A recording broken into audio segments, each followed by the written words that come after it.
क्योंकि अब मुझे heaven defying spiritual energy, techniques और इनविजिबल आर्टिफैक्ट्स मिलेंगी जिनसे मुझे कोई हरा नहीं पाएगा। लेकिन तभी 2 नोटिफिकेशन और आती हैं जो बताती हैं कि अभी मेरे पास कुछ भी नहीं है और मेरा पहला टास्क ये है कि मुझे सबसे पावरफुल सेट बनाना होगा और उसकी ग्लोरी पूरे वर्ल्ड में फैलानी होगी। ये सुनकर मैं गुस्से में चिल्लाता हूँ, क्या ये सिस्टम मेरे साथ मजाक कर रहा है? खुद तो कुछ देता नहीं, उल्टा मुझसे सेट बनाने को कह रहा है। फिर एक और नोटिफिकेशन आती है जो कहती है कि अगर मुझे रिवॉर्ड चाहिए तो मुझे एक डिसाइपल को रिक्रूट करना होगा। जब सिस्टम पूछता है कि क्या मैं ये मिशन एक्सेप्ट करता हूं तो मैं हाँ बोल देता हूं। मिशन एक्टिवेट हो जाता है और मुझे 3 दिन के अंदर पहला डिसाइपल रिक्रूट करना होता है, साथ ही सेक्ट बनाना होता है और उस डिसाइपल से एंट्रेंस भी लेनी होती है। ये सुनते ही मैं फिर चिल्लाता हूं, मेरे पास ना स्पिरिचुअल एनर्जी है, ना कोई टेक्निक, ना कोई आइटम, और तुम कह रहे हो कि मैं किसी को रिक्रूट करूं? कौन बेवकूफ होगा जो मेरा डिसाइपल बनना चाहेगा? जैसे ही मैं इतना कहता हूं, सिस्टम की स्क्रीन एकदम रेड हो जाती है और वो मुझे धमकी देते हुए कहती है कि अगर मैंने मिशन पूरा नहीं किया तो 3 दिन बाद मेरी मौत निश्चित है। ये सुनकर मैं एकदम कार्टून जैसे फेस बनाकर स्क्रीन की तरफ देखता हूं और कहता हूं, ये कैसा सिस्टम है जो अपने ही होस्ट को धमकी दे रहा है। जैसे ही सीन प्रेजेंट में कट होता है, वैंग बताता है कि वो 3 दिन से बिना रुके अपने पहले डिसाइपल को ढूंढ रहा है, क्योंकि अगर वो मिशन फेल करता है तो सिस्टम उसे सीधे मार देगा। और वो सोचता है कि अच्छा हुआ ये बंदा यहाँ टपक पड़ा, वरना मेरी रिपोर्ट आ जाती और मैं चलता बनता। फिर वो बच्चे को घूरते हुए बोलता है कि तेरे बॉडी स्ट्रक्चर और मसल्स में जो स्टेटस है वो आम नहीं है, ये वो टैलेंट है जो शायद लाखों में किसी एक में आता है। इसलिए मैं तुझे ऑफर दे रहा हूं कि अगर तू इस वर्ल्ड में अपना नाम बनाना चाहता है और फाइट करके इमॉर्टल स्टेटस तक पहुंचना चाहता है तो डिवाइन इमॉर्टल सेक्ट में मेरे डिसाइपल बन जा। लेकिन वो बच्चा वैंग की झोपड़ी को घूर कर कहता है कि तेरी बातों में तो फुल ऑन स्कैमर वाइब्स आ रही हैं, कहां ये टूटा फूटा सेक्ट और कहां तेरे फिल्मी डायलॉग। तुम तो कल्टिवेटर लगते ही नहीं हो, ऊपर से लगता है मेरी जेब साफ करना चाहते हो। मैं तो यहां से निकल रहा हूं। फिर वैंग आगे बढ़ता है और उसे समझाता है कि भाई किसी भी किताब को उसके कवर से जज मत कर जब तक उसकी पूरी कहानी न पढ़ ले। सोच तू अब तक जितने सेक्ट्स में गया सबने तुझे रिजेक्ट कर दिया। मैं ही हूं जो तेरे अंदर का हिडन पावर देख पा रहा हूं और तुझे अपना डिसाइपल बनाना चाहता हूं। ये सुनकर बच्चे की आंखें भीग जाती हैं और वो पूछता है कि क्या सच में मैं कल्टीवेट कर सकता हूं? क्या मैं भी कभी इमॉर्टल बन पाऊंगा? वैंग स्माइल करता है और अपने सेक्ट का नाम बताते हुए कहता है कि डिवाइन इमॉर्टल सेक्ट कोई मजाक नहीं, ये नाम एक प्रॉमिस है। अगर तू मेरे सेक्ट में एंटर करता है तो मैं तुझे इमॉर्टल बनाकर ही दम लूंगा। अब बच्चा डे ड्रीम में चला जाता है और उसे दिखता है कि वो गोल्ड से भरी लाइफ जी रहा है, एक बीस्ट को मारकर वॉरियर लड़की को बचा रहा है जो उससे प्यार करने लगती है और वो उसे अपनी बाहों में उठाकर ले जाता है। इसी ड्रीम में खोते हुए उसकी लार टपकने लगती है और वो एक्साइटेड होकर अपना पैसा निकालता है और कहता है, क्या मैं सच में इमॉर्टल बन जाऊंगा? और वैंग बिना स्किप किए अपना हाथ बढ़ाकर मुस्कुराते हुए वो पैसे लेने के लिए तैयार हो जाता है। जैसे ही वैंग उस बच्चे से पैसे लेने वाला होता है, वो लड़का नोट्स को बीच में ही रोककर उसकी तरफ खतरनाक निगाहों से देखते हुए कहता है, अगर मैं इमॉर्टल नहीं बन पाया तो क्या? वैंग तुरंत उसे भरोसा दिलाता है कि अगर कल्टीवेशन में फेल भी हो गया तो वो उसकी पूरी फीस रिफंड कर देगा, साथ में उसे किसी दूसरे सेक्ट में एंट्री दिलवाएगा और उस वॉरियर लड़की से भी मिलवाएगा जो वो सपना देख रहा है। ये सब सुनकर बच्चा थोड़ा सोच में पड़ जाता है और वैंग अपनी तरफ से हंसते हुए मन में सोचता है कि ये मोटा इतना ज्यादा सोच क्यों रहा है। तभी बच्चा अपने दिमाग में सोचता है कि ये बंदा मुझे रिक्रूट करने में इतनी मेहनत कर रहा है, कहीं मैं सच में कोई टॉप क्लास टैलेंट तो नहीं हूं। फिर वो एकदम ईवल स्टाइल में मुस्कुराता है और कहता है, देखो मैं ट्रेनिंग में इतना बढ़िया नहीं हूं तो मुझे अच्छी टीचिंग देनी पड़ेगी, खाना भी अच्छा चाहिए और कपड़े तुम ही धोगे, डील? वैंग बिना हिचक के जवाब देता है, बिल्कुल सब कुछ मिलेगा, बस सेक्ट में एंटर हो जाओ। लेकिन अंदर ही अंदर वैंग सोचता है कि ये बच्चा पैसे देने में इतनी देरी क्यों कर रहा है। अगर इसने जल्दी पैसे नहीं दिए तो मेरा टाइम लिटरली खत्म हो जाएगा, और अगर ये टाइम क्रिटिकल नहीं होता तो अब तक मैं इसे पहाड़ी से लात मारकर नीचे फेंक चुका होता। लेकिन किस्मत खराब है कि मेरे पास कुछ ही सेकंड बचे हैं। इतने में बच्चा आखिरकार पैसे वैंग के हाथ में डाल देता है और उसी पल सिस्टम की तरफ से नोटिफिकेशन आता है, कंग्रेचुलेशंस, होस्ट ने अपना पहला डिसाइपल रिक्रूट कर लिया है, अब स्ट्रॉन्ग सेक्ट सिस्टम एक्टिवेट हो रहा है। वैंग मन में सोचता है कि अब मुझे अपने एट्रीब्यूट्स और रिवॉर्ड्स देखने चाहिए, लेकिन तभी बच्चा उसके ऊपर कूद जाता है और हग करते हुए कहता है, मास्टर वंग आप बहुत अच्छे हो, जितना अच्छे से आप ट्रीट कर रहे हो उतना तो मेरा सगा भाई भी नहीं करता, इसीलिए आज से आप मेरे ब्रदर वैंग हो। और ये सुनकर वैंग गुस्से में मन में बोलता है, तेरा भाई बाढ़ में जाए, मुझे तो बस अपना रिवॉर्ड चेक करना है, हट मेरे ऊपर से। फिर वो उस बच्चे को उतार कर किनारे करता है और जैसे ही जाने लगता है बच्चा उसे आवाज देता है, ब्रदर वांग मुझे बहुत भूख लग रही है, खाना बना दो प्लीज। और जैसे ही वैंग उस बच्चे को खाना आने का वादा करके तेजी से अपनी झोपड़ी की ओर बढ़ता है, वो अपने मन में सोचता है कि अगर मैं इसी के पास रुका तो ये मेरा ब्रेन ही खा जाएगा। अभी मेरे पास सिर्फ कुछ मिनट हैं रिपोर्ट चेक करने के लिए, इसलिए फटाफट सिस्टम ओपन करके वो उससे कहता है, सिस्टम मेरे एट्रीब्यूट बोर्ड दिखाओ, मैं देखना चाहता हूं कि मेरे सेक्ट मास्टर बनने के बाद मुझे क्या क्या रिवॉर्ड मिले हैं। मगर जब डेटा ओपन होता है तो खुलासा होता है कि वैंग के पास ना तो कोई कल्टीवेशन है, ना ही कोई ब्लड लाइन या टेक्निक, बस एक डिसाइपल है और एक बार समन और रोल का चांस है। ये देखकर वैंग अपने मन में बोलता है कि ये सिस्टम तो मुझे सस्ते प्रोडक्ट की तरह ट्रीट कर रहा है, आखिर एक सेक्ट मास्टर के पास कुछ तो होना चाहिए ना। तभी उसकी नजर समन और रोल चांस पर जाती है और वो पूछता है, सिस्टम ये दोनों क्या करते हैं? सिस्टम समझाता है कि समन चांस से वह दूसरे वर्ल्ड से कोई पावरफुल पर्सन यहां बुला सकता है, जो होस्ट के कंट्रोल में रहेगा और डिसाइपल को ट्रेन करने में काम आएगा। तभी अचानक आसमान में एक पोर्टल खुलता है जिसकी एनर्जी सीधा झोपड़ी से जुड़ी होती है, और जैसे ही वो एक्टिवेट होता है पूरी जगह हिलने लगती है। एक मिनी अर्थक्वेक शुरू हो जाता है और ली किंग अपनी जगह से गिरते हुए चीखता है, अरे ये क्या हो रहा है, मैं यहां मरना नहीं चाहता। और डरते हुए वो झोपड़ी की ओर भागता है जहां वैंग शांति से कुर्सी पर बैठा चाय पी रहा होता है। उस सीन को देखकर ली किंग हैरान रह जाता है और चिल्लाते हुए कहता है, ब्रदर वैंग, नहीं फादर वैंग, आखिर ये सब हो क्या रहा है। वैंग कूल बनते हुए कहता है, क्या हुआ भाई, इतना घबराए हुए क्यों हो, अगर चाय पीनी है तो बताओ, ऊपर क्यों कूद रहे हो। लेकिन ली किंग डरा हुआ जवाब देता है, मैं चाय के लिए नहीं आया, बाहर एक बहुत ही पावरफुल बंदा आया है, लगता है वो हमें ही खत्म करने आया है। और अब जो रिवील होता है वो ये कि वो पर्सन कोई मामूली नहीं बल्कि व्हाइट क्लाउड सिटी का मास्टर है। नाम है येक चांग, जिसे देखकर वैंग तो खुशी से उछल पड़ता है क्योंकि उसे अंदाजा है कि उसके समन ने सही टारगेट मारा है। वहीं दूसरी ओर ली किंग की हालत डर के मारे पूरी तरह बिगड़ जाती है।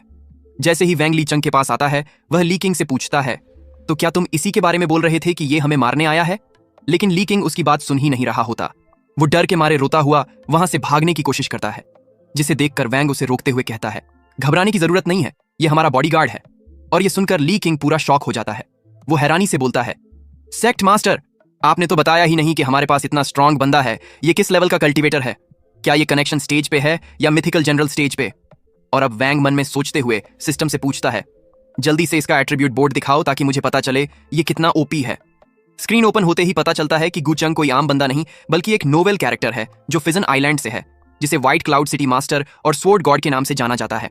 उसका कल्टीवेशन नोबिलिटी स्टेज के पिनेकल पर है। उसकी technique over heaven flying sword है और वेपन भी उसी टेक्निक का हेवनली क्लास वाला वर्जन है, फ्लाइंग रामो सोर्ड। ये सब देखकर वैंग थोड़ा उदासी से बोलता है, एल्डर गुचंग नोबिलिटी के टॉप पर है। और ये सुनते ही ली किंग पूरी तरह स्टन होकर चिल्लाता है, क्या नोबिलिटी स्टेज के पिनेकल पर है और आप उसे बस कैजुअली डिस्क्राइब कर रहे हो। हमारे सोलर एम्पायर में जो इस स्टेज तक पहुंचता है उसे ही सबसे टैलेंटेड और पावरफुल माना जाता है, और आप उसे ऐसे बोल रहे हो जैसे वो कोई छोटा मोटा बंदा हो। और ली किंग की ये इंटेंस रिएक्शन देखकर वैंग बहुत खुश हो जाता है और मन में सोचता है, चलो इसका रिएक्शन ठीक है, इसका मतलब अब मुझे डरने की जरूरत नहीं, मेरे पास भी अब एक स्ट्रॉन्ग कार्ड है। और तभी गुचंग सीधा आगे आकर वैंग को ग्रीट करते हुए कहता है, सेक्ट मास्टर, आपसे मिलकर बहुत अच्छा लगा। जिस पर वैंग थोड़ा कूल बनते हुए जवाब देता है, एल्डर, आपको इतना फॉर्मल होने की कोई जरूरत नहीं। लेकिन अंदर ही अंदर उसकी बॉडी एक्साइटमेंट से फटने वाली होती है। जैसे ही ली किंग एल्डर गुचंग की ताकत का पूरा प्रोफाइल देखता है वो अपने मन में चिल्ला उठता है कि नोबिलिटी स्टेज का पिनेकल तो सबसे पावरफुल लेवल होता है, और अगर ऐसा बंदा भी सेक्ट मास्टर वैंग के सामने विनम्रता दिखा रहा है तो आखिर वैंग खुद कितने खतरे के लेवल पर होंगे। ये सोचते हुए ली किंग हैरानी से वैंग की तरफ देखने लगता है और मन में सोचता है कि आखिर ये सेक्ट मास्टर हैं, कौन कहां से आए हैं। तभी दूसरी तरफ वैंग अपने पसीने पहुंचते हुए सोचता है कि अच्छा हुआ जो नोवेल्स पढ़ी थी उनका रोल प्ले आज काम आ गया। थोड़ा ड्रामा डालकर सबको यकीन दिला पाया और अब तो लोग खुद रिक्रूट होने के लिए तैयार होंगे। मुझे टेंशन लेने की जरूरत नहीं है, अब मैं आराम से अपना सेक्ट ग्रो कर सकता हूँ। फिर वो ली किंग से कहता है कि जल्दी से एल्डर गू को ग्रीट करो, और ली किंग पूरे सम्मान से झुकते हुए एल्डर गू को ग्रीट करता है और बोलता है कि कृपया मेरी रिस्पेक्ट स्वीकार करें। ये सब देखकर वैंग मुस्कुराते हुए मन में सोचता है कि जब से इस बच्चे ने गुचंग को देखा है तब से एकदम तमीज में आ गया है। इससे ज्यादा सबूत और क्या चाहिए कि दुनिया में सबसे बड़ा हथियार पावर ही होता है। फिर वो सिस्टम से पूछता है कि सिस्टम, ये ड्रॉ चांस क्या है। और सिस्टम बताता है कि ड्रॉ चांस एक रैंडम फीचर है जो कल्टीवेशन, ब्लड लाइन या पावरफुल ट्रेजर में से कुछ भी दे सकता है, और जो भी मिलेगा उसे खुद या अपने डिसाइपल को दे सकते हो। ये सुनते ही वैंग खुश हो जाता है और बोलता है कि इसका मतलब तो ये हुआ कि मुझे अपनी कल्टीवेशन की टेंशन लेने की जरूरत ही नहीं है। फिर वो कहता है, सिस्टम ड्रॉ ओपन करो। सिस्टम ड्रॉ करता है और वैंग को मुबारकबाद देता है कि उसने गू चंग की कल्टीवेशन पा ली है। अब उसे डिसाइड करना है कि वो इसे खुद यूज करेगा या डिसाइपल को देगा। वैंग तुरंत हंसते हुए बोलता है, इतनी कीमती चीज डिसाइपल पर खर्च करके मैं बेवकूफ थोड़ी हूँ, पहले तो मैं ही इसे यूज करूँ। फिर वो पूछता है, सिस्टम ये बताओ, अगर मैं गू चंग की कल्टीवेशन को ऑब्जॉर्व करता हूं तो मेरा कल्टीवेशन लेवल कितना बढ़ेगा। सिस्टम जवाब देता है कि वो एंट्री फेज के अर्ली स्टेज पर पहुंच जाएगा।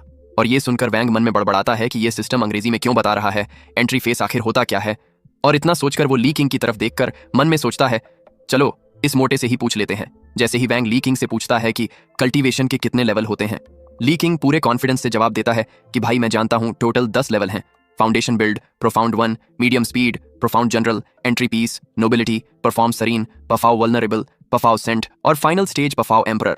और कुछ लीजेंड कहते हैं कि इसके ऊपर भी लेवल हैं जो एंशिएंट टाइम में लोग क्रॉस करते थे। ये बोलकर ली किंग मन में सोचता है कि सेक्ट मास्टर ये क्यों पूछ रहे हैं, शायद वो खुद प्रोफाउंड एम्परर के लेवल पर होंगे। लेकिन दूसरी तरफ वैंग मन ही मन सोचता है कि एंट्री पीस रिलम 5वां लेवल है, और अगर मैं इसकी मिड स्टेज तक पहुंच गया तो ये मेरी जर्नी का किलर स्टार्ट होगा। फिर बिना टाइम वेस्ट किए वो गू चंग की पावर से मिली एनर्जी को अपनी बॉडी में अब्सॉर्ब करना शुरू करता है और पूरे फोकस के साथ चिल्लाता है, अब कल्टीवेटर बनने का टाइम आ गया है। और जैसे ही वो बोलता है उसकी बॉडी में एक तगड़ी क्रैकिंग साउंड के साथ गोल्डन एनर्जी एक्सप्लोड होती है जो उसके कपड़े तक फाड़ देती है। वैंग अपनी ग्लोइंग बॉडी को देखकर एक्साइटेड होकर कहता है, ये क्या ओपी चीज है, मैं तो इसे कंट्रोल भी नहीं कर पा रहा। और वहीं दूसरी तरफ ली किंग आंखें फाड़े सोचता है, सेक्ट मास्टर तो सिर्फ एनर्जी से ही कपड़े फाड़ रहे हैं, आखिर वो इमोर्टल जो ठहरे। वैंग ये सब देख के मन में सोचता है, अरे वाह, इस बेवकूफ को समझाने की जरूरत भी नहीं पड़ी, खुद ही पूरी कहानी घड़ ली। फिर वो बोलता है, जो पावर अभी देखी वो बस एंट्री पीस रिलम की थी, और अगर तुम मेहनत करो तो सिर्फ 1 साल में तुम इस स्टेज तक पहुंच सकते हो। ये सुनकर ली किंग का दिमाग पूरा स्पिन कर जाता है और वो शॉक होकर चिल्लाता है, 1 साल? भाई किसी टॉप लेवल जीनियस को भी लाइफ लग जाती है इस स्टेज तक पहुंचने में। और फिर वो वैंग के पैरों में गिर जाता है, मास्टर मुझे अपनी शरण में लो। ये देखकर वैंग मन में सोचता है, मैंने कभी नहीं सोचा था कि एंट्री पीस स्टेज इतनी हाइप पैदा कर देगा, रिक्रूटमेंट का काम तो खुद ही हो गया। और फिर वो स्माइल करते हुए कहता है, तुम्हें टेंशन लेने की कोई जरूरत नहीं है। यंग मैन, जैसे ही वैंग ने अपने सेक्ट का नाम डिवाइन इमॉर्टल सेक्ट बताते हुए कहा कि यहां वो चीजें संभव हैं जो दुनिया के बाकी हिस्सों में नामुमकिन हैं, ली किंग भावुक होकर जोर जोर से रोने लगा और बोला कि उसे यकीन है जरूर उसके पूर्वजों ने कोई अच्छा कर्म किया होगा जो वो आज इस सेक्ट में दाखिल हो पाया है। उसने वादा किया कि वो दिन रात मेहनत करेगा और कभी भी सेक्ट मास्टर को निराश नहीं करेगा। वैंग ने आंखें बंद करते हुए मन ही मन सोचा कि चलो देखते हैं एंट्री पीस रिल्म के अंदर एंटर करने के बाद कैसा महसूस होता है। और जैसे ही उसने एनर्जी को अपनी बॉडी में प्रवाहित किया, उसकी चेतना पूरे वातावरण से जुड़ गई। वो पक्षियों की उड़ान, झील की लहरें और फूलों की हलचल तक महसूस कर पा रहा था। इसी दौरान उसने एक बर्ड को उड़ते हुए देखा जिसके ऊपर अचानक एक खूबसूरत लड़की अपना पैर रखकर हवा में आगे बढ़ती दिखी। यह दृश्य देखकर वैंग मुस्कुराते हुए बोला कि लगता है हमारे सेक्ट में कोई खास मेहमान आने वाला है। एल्डर गु चंग ने पुष्टि की कि ये लोग कल्टीवेटर्स हैं और उनका बैकग्राउंड और कल्टीवेशन लेवल साधारण नहीं लग रहा। वैंग ने कहा कि ये हमारे सेक्ट की टेरिटरी में घुस रहे हैं तो हमें उन्हें प्रॉपर ग्रीटिंग देना चाहिए। लेकिन वो मन ही मन सोचने लगा कि ये लोग फ्रेंडली हैं या किसी मिशन पर आए दुश्मन, इसलिए उसने गुचंग को आगे भेजने का निर्णय लिया। गुचंग ने तुरंत अपनी स्वॉर्ड बाहर निकाली और जैसे ही उसने आसमान की ओर देखा, उसकी स्वॉर्ड की स्पिरिचुअल एनर्जी से वहां तेज हवाएं चलने लगीं जो धीरे धीरे टॉर्नेडो का रूप लेने लगीं और उसकी आवाज गूंज उठी, मेरे आसमान में उड़ने वाले दोस्तों, ग्रीटिंग देना भी कोई संस्कृति होती है। ये देख वैंग भी चौंक गया कि क्या सच में कल्टीवेटर इतने पावरफुल होते हैं कि उनकी एनर्जी से हवा भी बदल जाए। टॉर्नेडो लड़की के पास पहुंच गया और वह भी चौंक कर बोल उठी, ये टॉर्नेडो आखिर कहां से आया। जैसे ही स्टोन हेड और सोही खुद को बचाने की कोशिश कर रही होती हैं, अचानक इमॉर्टल सेक्ट का एक पेपर उस लड़की की ओर उड़ते हुए आता है, जिसे देखकर वो उसे खतरा समझ बैठती है और अपनी स्वॉर्ड से उस पर हमला करती है। तभी एल्डर गु चंग तुरंत अलर्ट होते हैं और अपनी तलवार निकालते हुए कहते हैं कि जिस चीज को तुम डिस्ट्रॉय करने वाली हो वो हमारे सेक्ट की है। और इसके बाद वो एक जबरदस्त स्लैश करते हैं जो सीधे पेपर पर लगता है, जिससे वह पेपर चमकने लगता है और उस लड़की के चेहरे की तरफ उड़ता है, फिर जाकर उसके चेहरे पर चिपक जाता है, जिससे उसका बैलेंस पूरी तरह बिगड़ जाता है और वह सीधा आसमान से जमीन पर गिर जाती है। यह देखकर वैंग मन में सोचता है कि एल्डर गुचंग की यह कैसी ग्रीटिंग थी जिससे कोई दोस्त भी दुश्मन बन जाए। फिर वह ली किंग से कहता है कि जाकर उस लड़की को यहाँ ले आओ। ली किंग डरते हुए उसकी ओर बढ़ता है और पूछता है कि वो ठीक तो है, लेकिन जैसे ही लड़की पेपर हटाती है और गुस्से में उसकी ओर देखती है, ली किंग मन में सोचता है कि मेरी कोई गलती नहीं है, फिर भी ये मुझे ब्लेम ना करे। लेकिन लड़की रौद्र चेहरा बनाकर चिल्लाते हुए पूछती है कि तुम कौन हो और तुम्हारी हिम्मत कैसे हुई ऐसा लेटर भेजने की, जिससे घबराकर ली किंग वहां से भागने लगता है और चिल्लाते हुए वैंग के पास आ जाता है। तब वैंग लड़की से कहता है कि वो चीज कोई बेकार कागज नहीं बल्कि डिवाइन इमॉर्टल सेक्ट का हिस्सा है। जिसे सुनकर लड़की उस पेपर को गौर से देखती है और कहती है कि मैंने आज तक इस तरह के किसी सेक्ट के बारे में नहीं सुना।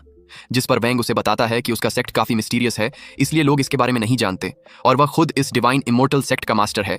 तभी उसके पास सिस्टम की नोटिफिकेशन आती है जिसमें लिखा होता है, मुबारक हो, आपने एक जीनियस डिसाइपल को ढूंढ लिया है। जैसे ही वैंग को सिस्टम से नोटिफिकेशन मिलता है कि अगर वह इसी तरह के 10 जीनियस डिसाइपल को अपने सेक्ट में रिक्रूट कर लेता है तो उसे रिवॉर्ड के रूप में 10 समन और 10 ड्रॉ दिए जाएंगे। वह अंदर से बहुत ज्यादा उत्साहित हो जाता है क्योंकि पिछली बार सिर्फ एक डिसाइपल यानी ली किंग को लेने पर उसे एक ड्रॉ और एक समन का मौका मिला था, जिसके जरिए उसे एल्डर गु चंग जैसे स्वॉर्ड मास्टर मिले और ड्रॉ में एंट्री पीस रिलम की कल्टीवेशन तक मिल गई थी। तो अब 10 समन और 10 ड्रॉ की बात सुनते ही वह सोचता है कि ये तो सीधा लॉटरी लगने जैसा है। उसे बस अब ऐसे टैलेंटेड लोग ढूंढने हैं और बाकी सब पावर अपने आप बढ़ जाएगी। क्योंकि इन जीनियस डिसाइपलों में से एक तो सामने खड़ी है, तो उसे अब हर हाल में रिक्रूट करना होगा, जिसके लिए उसे अपनी सबसे बेस्ट स्किल यानी लोगों को बातों में लपेटने वाली कला का यूज करना होगा। फिर वैंग उस लड़की की ओर बढ़ता है और कहता है कि तुम्हारे अंदर एक्स्ट्रा ऑर्डिनरी टैलेंट है, तुम्हारे बोन स्ट्रक्चर और मसल्स भी मिलियन में एक की तरह हैं, और अगर तुम मेरी सेक्ट को ज्वाइन करती हो तो तुम कुछ ही समय में इमॉर्टल स्टेज पर पहुंच सकती हो। ये सुनकर ली किंग फनी एक्सप्रेशन में मुस्कुराने लगता है, क्योंकि वैंग ने वही लाइनें उससे भी पहली बार मिलने पर बोली थी। और अब वो वैंग से तीखे अंदाज में पूछता है कि क्या आप जिससे भी मिलते हो उससे यही डायलॉग चिपकाते हो। ये सुनते ही वैंग बिना टाइम लगाए ली किंग का मुंह पकड़कर उसे शांत करता है और लड़की की तरफ मुड़कर कहता है कि उसकी बातों पर ध्यान मत दो, ये हमेशा ऐसा मजाक करता है। फिर वैंग लड़की से गंभीरता से पूछता है कि क्या वह सेक्ट ज्वाइन करेगी। लड़की कुछ देर चुप रहती है और पेपर को पढ़ती है, जिसके बाद वैंग मन ही मन सोचता है कि इस लड़की के पास बर्ड्स की मदद से उड़ने की एबिलिटी है, स्ट्रेंथ भी कमाल की है, थोड़ी नॉलेज भी है और उसका कल्टीवेशन तो उससे कम है, लेकिन कॉम्बैट एक्सपीरियंस उससे ज्यादा है। इसीलिए